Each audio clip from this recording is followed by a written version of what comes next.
everybody has so much tape on each other now that we have that potential to really get some of the longer games. And if it's going to be tough to top that previous series that we just witnessed, because that was crazy hype, but these two teams, they're here for a reason, and a top 3 finish is never the target for either of these. These are championship-winning teams through and through. They've had a lot of finals appearances, both of them within the last year, of course clinching some of them for themselves. They want to get the upper bracket route and have more time to study the ultimate opponent. Yeah, despite the predictions for everybody this tournament being completely wrong, I think seeing these two teams as top 3 is not surprising, though, which is funny. It's just the road to this point has been very unexpected. Absolutely. As we have the bounty rune spawn. Yep, Satanic, he will grab the bounty and has to take the blink to get away. A rare sight. 4 bounties for the same team. PVISION off to a great start here. This is effectively more or less a 1,000 gold lead. It's very close to. Means you're going to arrive with that lane with a little bit more attributes. You're going to get the earlier tangos potentially, and of course for the mid lane, a faster bottle will be very welcome for no one who's already playing a favorable matchup.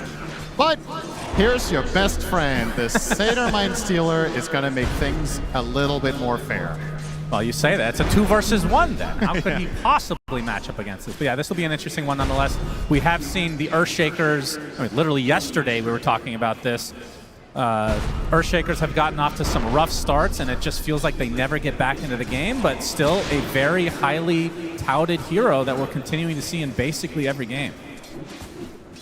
Yeah, we've seen it moved around a little bit. We saw XXS play an offlane Shaker. I personally would love to see some position 4 Shaker. I think it is playable this patch, and a lot of the offlaners actually work quite well. You see a team like PVISION are able to run Monkey King, who is not a strong laner as a 4. So you would think it's also possible for Shaker to perhaps pull a wave or 2, fissure block, and get your offlaner what you need. But it's almost exclusively been in that core position now. A really nice head start mid from Malrine, 5 and 4 against the 1 and 2 and Queen. And for no one, this is a lane that you can't ignore the mental aspect of playing a favorite matchup and just losing to a Chen creep. It's really frustrating, but there's not really anything you can do about it. Yeah, no doubt about it. Has the level in Shadow Strike right now. We'll see how many points he wants to put into in this matchup. But Malrine, I feel like of all the people that play the Earthshaker, he's been, maybe it's just confirmation bias, but he's been the most consistent, it feels I would like, agree with that. Tournament. And it's not only this, I would also say his Sand King. We've seen some, to put it bluntly, some pretty underwhelming Sand King games on the main stage, like a lot of missed spells, perhaps some positioning errors, but Malrine to me has been the gold standard of this tournament on those 2 specific heroes. Therefore, I think it's really valuable for them to give this Chen creep to mid. If they didn't do it and he would be losing this lane, you're losing a lot of the momentum that this guy brings to the team. Many of the games and the tournaments they've won this year have been off of Malrine getting active early, as he is playing with one of the greedier offlane players in the tournament, in Amar, of course. And I think if there's one word to describe Falcons as a team for its entirety of its history, it is greedy, right? Yeah. They always farm. Snake King, maybe the position 5 in the scene that gets the most last hits on average, I would think. Just has some ridiculous farming performance. And I feel like a person that gets lost in the shuffle is actually Skeeter. He maybe doesn't take the most farm, even though he is position 1. He feels like he is the most consistent because Malrine and Amar, they take up a lot of space. They're very flashy, but the steadiest one on the team, I feel like, is actually Skeeter, which is not very common for like a position 1. I think Falcons deserve credit for finding a way to somehow run out of farm on the map so that Skeeter can't get a position 1 farm every game, but that's just how efficient they are. Oh, Boundless Strike, Malrine. 9 class. Yeah, not much he can do here. Shadow Strike applied. First blood to no one and PVISION. So at first, getting some help with the creep was Malrine, but now the Monkey King on the other side will even things out. Something I was curious to see in this series in particular going into today was how Falcons were going to approach the first phase, because in my opinion, PVISION are not holding their cards close to their chest with how they draft in phase 1. It's always this Monkey King or this Slark. You banned one but gave away the other. I was wondering if they were going to ban both and try to take some different trade, but so far, 9 class on this Monkey King with a ridiculous win rate gets to play it again. And you're seeing why with that first blood mid. Well, depending on how this game goes, maybe you'll get your wish in game 2. Obviously very early on, but when you think of 9 class, you think of easily the most annoying position 4 in Dota today. He just plays weird. I mean, not that Monkey King 4 is that weird, but the Slark he's brought into the fray as a support, much to everybody's chagrin in terms of pubs. That's always terrible, it feels like. In a way, he actually reminds me, this is a pretty long throwback, but he reminds me of a developed Maybe Next Time. If you remember how he was playing like Ricky and Bounty Hunter and just roaming around the map, killing couriers just like this, ganking mid, yeah. You know, just all over the place. That style seems to work very well for him right now. And I was wondering, nobody seems to really be copying him either. We're seeing no teams in this tournament really try to run a Force Lark except him. In previous tournaments, some teams tried without as much success, so maybe it just is one of those true specialty heroes that require a lot of practice and or just, you know, instinct. Yeah, it feels like to be a support Slark, you have to be a true degenerate, which most of us feel like we are, but maybe not on the same level as 9 class. Yeah, there's always someone who's more degen than you, as the saying goes. Yeah, that is definitely a saying. 9 class is gonna spot Snake. Snake spots him as well, but the Tango out. You can tell Snaking running with the Quelling Blade Chen, just trying to cut away trees from the MK to work with. Not a common sight. On support, you more or less exclusively buy this item against Nature's Prophet because of the Sprout, but this is the one other hero that it does have some merit against. Plus on another scouting mission. And, well, he might just get another courier kill here. Nope, he went the wrong way. I say wrong. Well, could be a dive potential here. We're getting 6 now on No One's Queen of Pain. This is a great moment of opportunity if you could find the connection. Now, let's see how patient he wants to be. You're right. Sonic Wave at the ready as Malrine getting pretty close to having the Echo. We have to pay attention if they're going to start stacking these the triangle creeps. So far, the big camp is blocked, so that's not going to happen as Crit will run into Ducalis, and here's the Monkey King from above. Looks like another kill going the way of PVISION. So 2-0 start. I'm going to make sure that there aren't any ancient stacks as 9 class just all over the place, which means that bottom lane kind of just left alone for DM, who we've talked about so many times before, one of the best Enigma players in the game.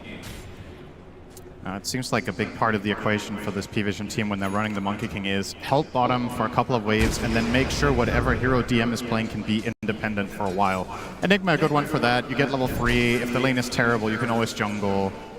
You can maybe pull the waves with an Eidolon if you're clutch with it.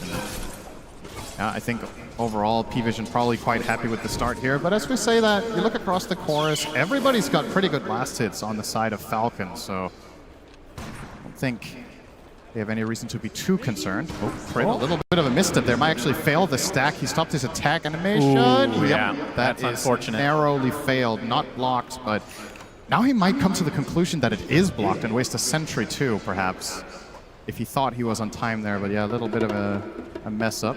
Well, Wisdom Shrines for both sides, so no stealing shenanigans this time around. This looks like a kind of juicy Echo. Yeah. Yeah. Okay. Actually, Monkey King gets a little bit of damage as applied to that as well, half HP. He was next to the creeps and he just dies. He's just an innocent bystander, you know, no big deal, just looking from above. Snake King will now be taking some experience in the mid lane while this is happening. He's going to take a Shadow Strike for his troubles, though, as no one has the Sonic Wave, but doesn't want to use it. Not quite enough damage. Yeah, there was a Healing Lotus in Snake King. I think otherwise no one might have gone for that one, but just enough healing in the tank. And I gotta say, relatively unsurprising, a quite slow start. These two teams are not generally all that explosive in the super early game, but they like to ramp it up when they get their first major items on all 3 of their cores. Gonna take a while for Amar. He's going for the Phase Boots double bracer, so it will be some time before he gets there. And in classic Amar fashion, has of course queued up the Hand of Midas. At least on Doom, it's kind of normal. Yeah. Just sell that bad boy later. One of the more interesting facets in the game for sure. 9 class, shadowing. No one is there with the shield rune. Crit, nice cookie into the tier 2, will survive. This creates a little bit of space, but a lot of rotation from PVISION. Ducalis makes his way over as well. We want to talk a bit about him in just a bit as Amar completely out of mana. Now TP from said Ducalis comes into play. Just needs to get into range as no one joining the party as well, but Amar just simply walking away, although Satanic. Is he going to continue? No. That is very Honestly, just a pretty poor rotation from PVISION there. They don't have anything to connect on the Doom with. They were obviously hoping to land a Fortune's End and then follow through. But Satanic could not stick on top of the Doom specifically because Amar has the ice armor creeps. This is counteracting. The slow of Anti-Mage does not slow him down enough comparatively, so he can still run away with phase boots. Of course, the Kobold Cup. So this will fail. Still, PVISION sporting a 1k lead, which effectively means, in the grand scheme of things, nothing has changed since the runes at the beginning of the game. It's okay. Things will ramp up eventually. I mean, these teams late game are absolute beasts. 9 class runs right into snaking, but an entire army of Zoo creeps greet him on the high ground. He will be able to walk away safely, though, because he is a monkey after all. That's also an animal, in case you were wondering, Cinder. And so talk to me about the Oracle as we see a massive Troll Summoner push. This is a lot of rally damage applied to this tier 1, but this Echo Slam could be insane if he gets close to DM, perhaps. Doesn't have to blink yet. He will use the Echo to clear out the creeps. That must have felt incredible. Yeah, would you back to farming. would you have thought the first 2 Echoes go on creeps, and he still doesn't have blink? That's true. It's not quite there yet. But honestly, can you blame him? I think this is a good Echo. You just need to keep stalling out this push. You know you're going to eventually lose this tower. Yeah. Falcons are just playing the waiting game. They have a very greedy lineup to start, and they know that what's going to allow them to get across the finish line is to hold the towers as long as possible. Hand of God for Skitter. Yeah, try to stay alive as that ult activated. Trying to apply all the pressure to DM right now. Balance strike from below the 9 class. There's the first Doom of the game. It's going to be applied to the Enigma, but Skeeter dies first, and now Amar has to run away with no mana whatsoever. Are they going to continue to chase, though? And Amar attempting to get out. Centaur Stomp does hit. Very nicely timed, Amar. Looks like he's going to end up dropping. So that ends up being a 2-for-1 in favor of PVISION. Looks like DM did get picked off there. Yeah, this is a lot of pressure now to the tier 1, though. A lot of first space. Black hole of the game goes on Troll. In the meantime, you're also split pushing top, and you're forcing that response from Falcons. Just immense pressure from these helms right now. Enigma helm, the Anti-Mage helm, and now Monkey King soon will also have a helm.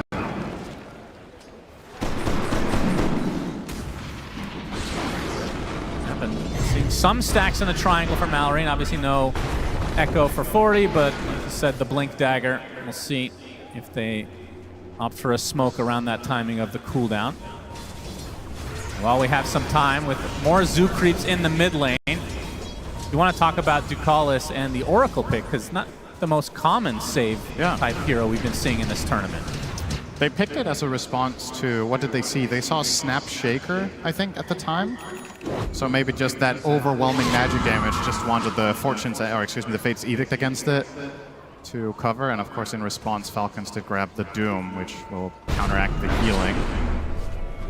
But yeah, you're right. It's cool to see. I've always liked this hero. I think it's very high skill and has a lot of cool skill expression. Maybe a little bit less so than the old version where 2 of the spells were more polarizing, like Fate's Edict was disarming your teammate while giving them immunity, etc. But still a lot of play, and one of the heroes at a pro level that requires the most precise formation. If you're caught out even slightly, your hero can go from a lot of high save impact to having absolutely none. Yeah.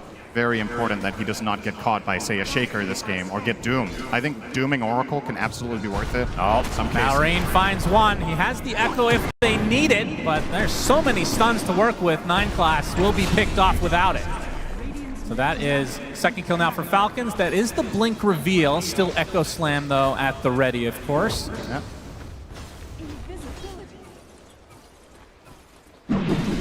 While all of this is happening, Satanic just having a completely free game on that Anti-Mage. Picked it as a response to the Doom, one of the harder heroes to Doom, of course, with the Reflect, and you're going to naturally buy Manta. You could even buy additional protection later in the game if you need to. And with this early start for Satanic with the early Dom, he's now going for that Battle Fury. Imagine he will have in about 3 minutes. That'll be a very respectable timing. Usually a 16-minute Battle Fury for AM is very slow, but you add a Helm in there and it's very good. Well, Skeeter has a respectable time of 14 minutes. And it's more respectable because he did not go Helm, because as AUI said yesterday, his team is very low skill and cannot control creeps. Yeah. you too can make top 3 at TI if you feel low skill. Clearly Falcons are proof of that according to their coach. Yep. The only one to be able to micro is Snake King, but I think Helm of Dom generally won't make sense on his heroes. Maybe one day we can aspire Just more to creeps that. for Chen, why not? Yeah, true. Might is pretty close for Amar, as the Battle Fury, like we talked about, onto Skeeter is online, so we'll be looking for that second item to be able to start fighting in all likelihood. I mean, do you want to go BKB super fast this game, or does it feel a little bit underwhelming? You do have the Black Hole, Sonic Wave, a lot of ways to get through it. He is queuing it up. I kind of like Sanjin Yasha here.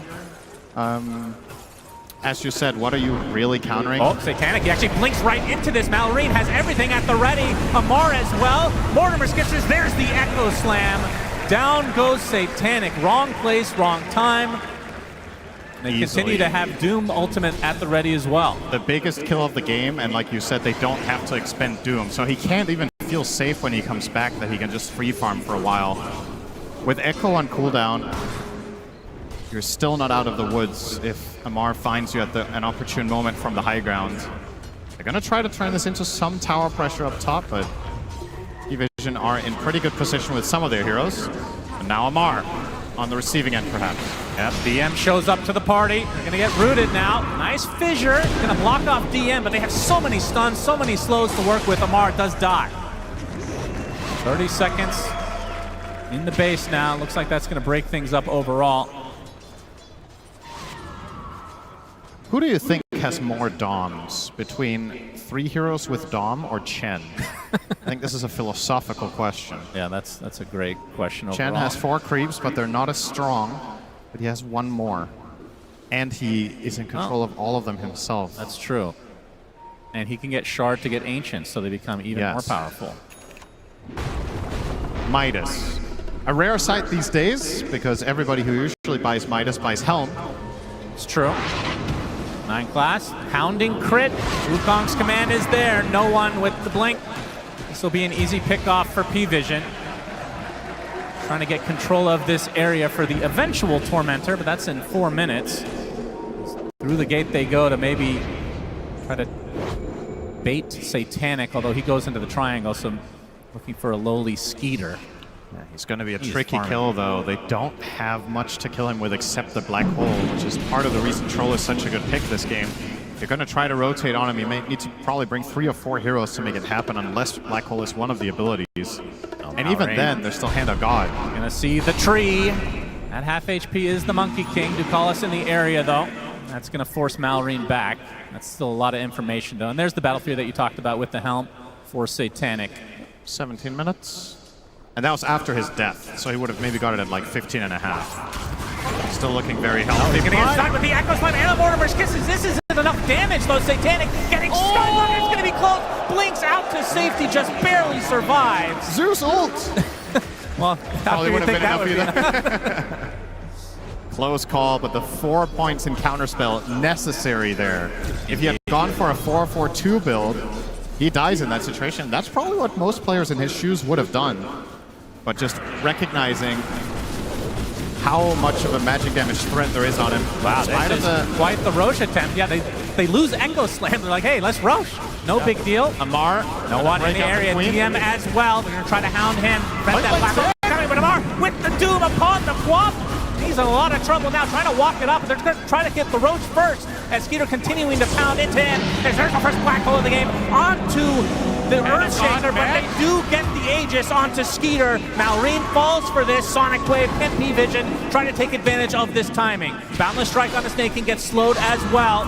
Looks like this is going to be the second kill for PVISION. Does cost him the Aegis, although Snaking is super tanky. Finally, the Satyr Hadouken takes him out. So in the end, 2 loss for Falcons, but a very surprised Roche.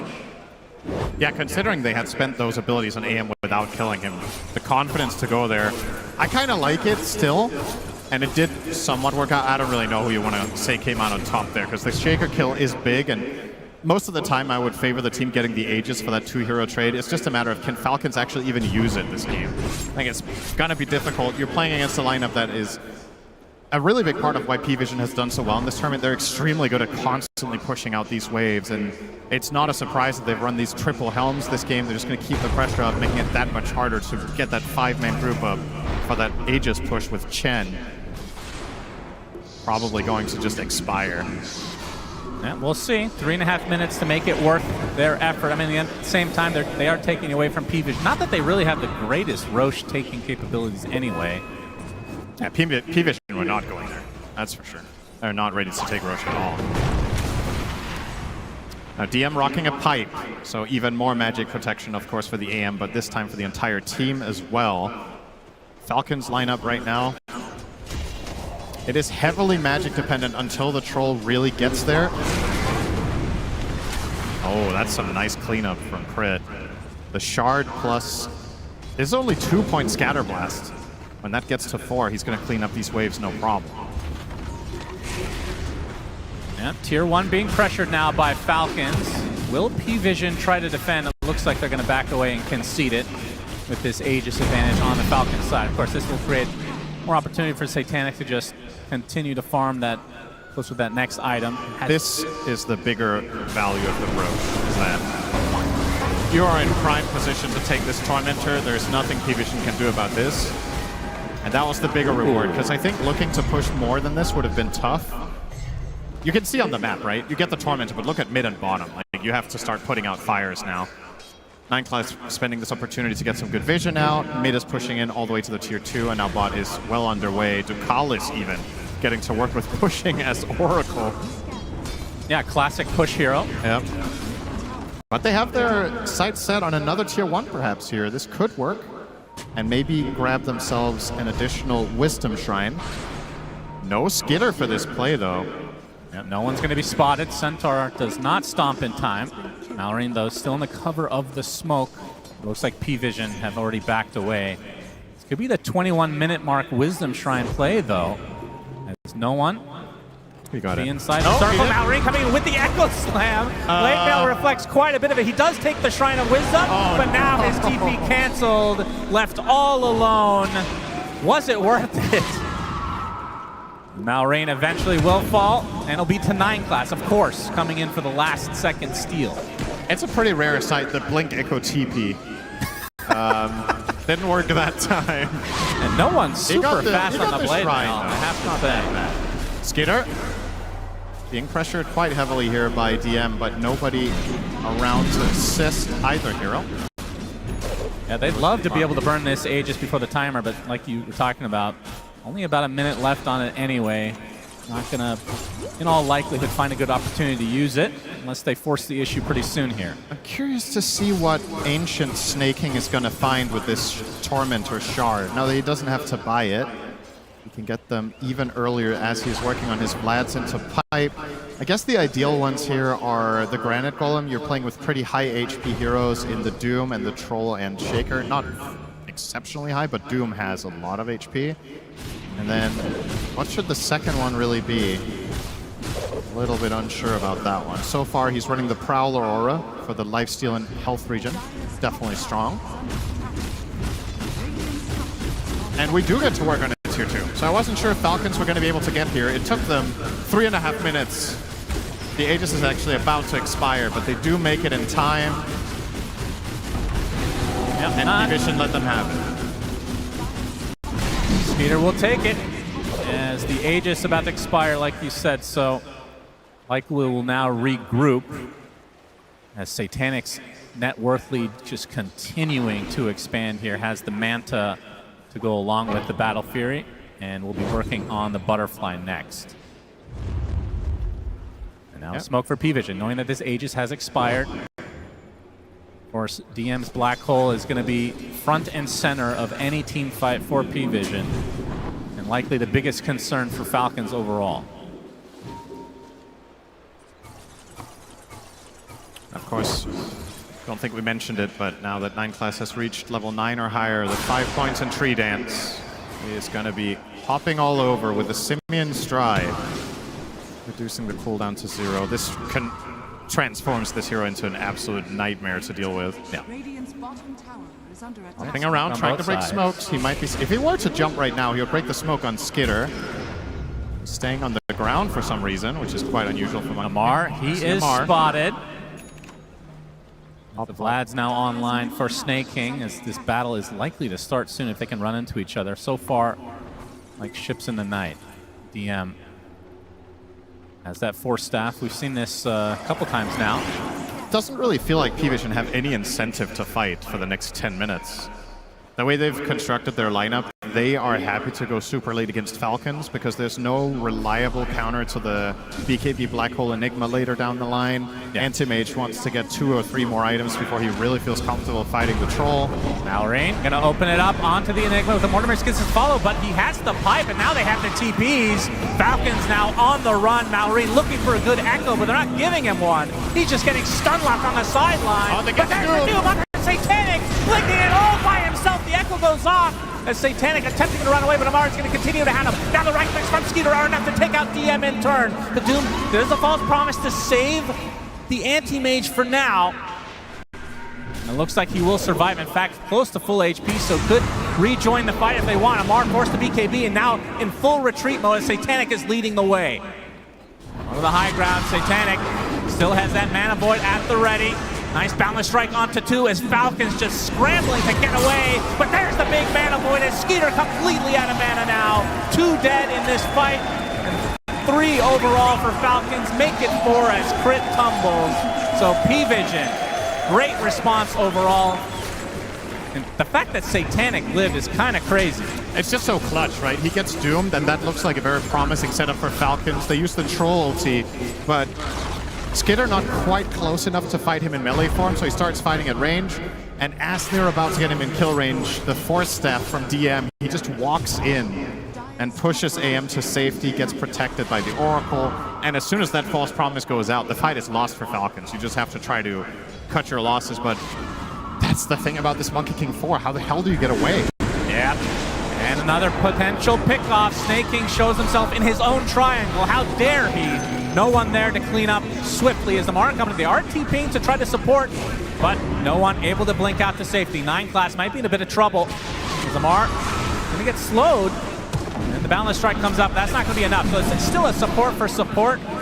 It does require many TPs for Falcons to try to get some sort of a response. This is a major upgrade on the way now for no one. Full Ags just completed. He didn't have any of the components before this, so yeah, wow. A massive level up. Playing against multiple melee heroes, you know these Shadow Strikes are going to land. And on the side of Falcons, you don't really have any dispels. Troll doesn't go Ags this game, so he can't really get rid of it. That's going to be a problem. PVISION looking very comfortable, and you can start seeing the makings of Falcons getting a little bit cornered. The waves, once again, are going to be pushed more and more. And with this Battlefield, or excuse me, Butterfly and AM, yeah, they have to bring 3 or 4 heroes to kill him. Even then, if Ducalis is in range behind him with the Blink Dagger, how do you kill AM this game?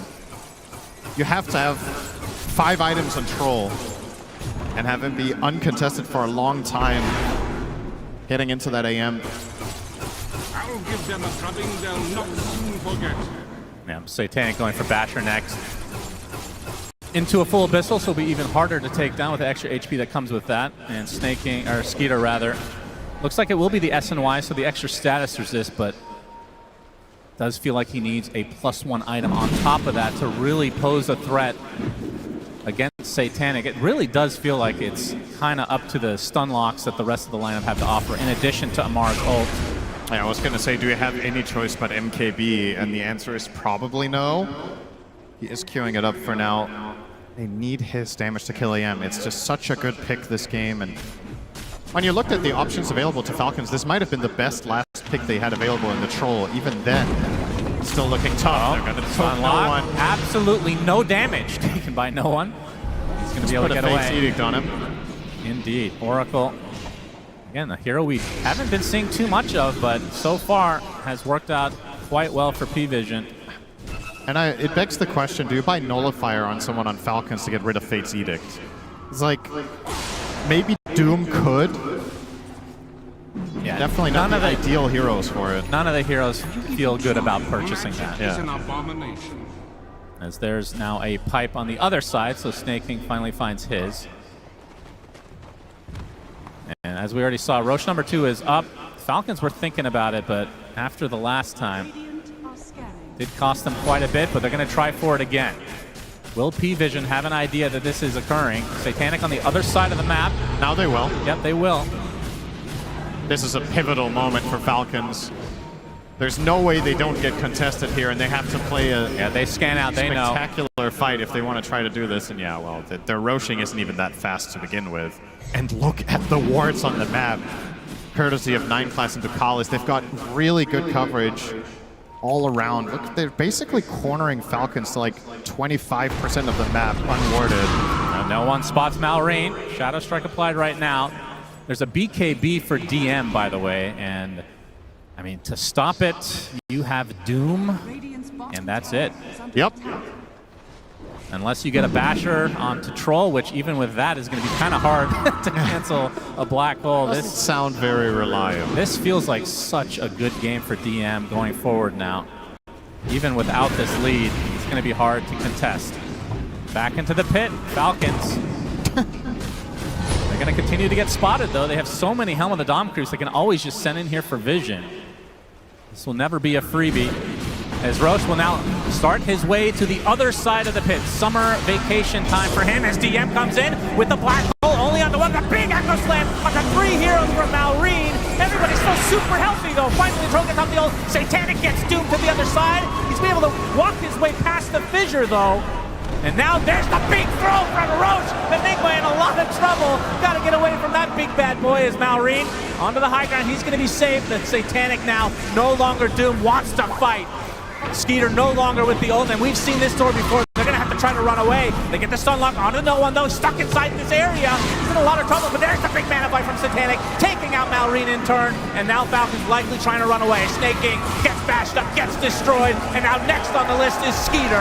3 dead for Falcons as PVISION honestly relatively easily take this fight, just long and drawn out. They don't have the damage. They're getting on top of this AM with Doom, but the follow-through is not relevant enough. You find a good Echo, it immediately gets piped off. Ducalis didn't even have to ult. They were never in enough danger that they had to cast the False Promise on the Anti-Mage or the Queen of Pain. They're just leveraging their tankiness in these fights and exploiting the fact that Falcon's lineup is so heavily reliant on Troll attacking stuff for it to die, but he's just getting kited. This is already going to be a lane. This is a crazy timing for PVISION. This will be completely free. They get the full lane, everybody remaining with their lives. 20 seconds left on the death timer for Skeeter. And PVISION can just chill because, I mean, it's not like anybody killed Roche. Yep. They can just go for that now. Oh, yeah. By the way, Enigma got tossed twice by Roche. Oh, twice. And they still won the fight and without having to use any. I'm pretty sure saves. Roche did more damage than Falcons that fight. Might have. And into the pit, Satanic goes, and this is a free one for them. This could just be the game-ending Aegis. I have a really hard time seeing Falcons kill Satanic twice. Considering the fight that we just saw, I don't think PVISION are going to hesitate to try to end this one out. Enigma now with a Blink Dagger on the way as well for DM, so he's going to have a guaranteed Blink Black Hole. He could probably just BKB Blink Black Hole to Doom. And they just kill him. It's a little bit of a consolation prize here for the side of Falcons. They're getting the Tormentor, which will be a shard for Amar. A little bit of healing for him to stay tankier in the fight, but not a game changer. Doesn't really seem to be the problem. If you could kill that shard and get permanent amplified damage on Troll, perhaps that would be a good shard this game. Yeah, make sure that's in the next patch for sure. Sacrifice your own items so your position 1 can get stronger. Just like the good old Dota 1 days. Back when you were able to buy items for your teammates. You buy Rapier for Clinks. I remember those. Back when you could buy Aegis and it had 3 charges. Oh yeah, the classic times. And then it always took a slot in your inventory, you couldn't destroy it.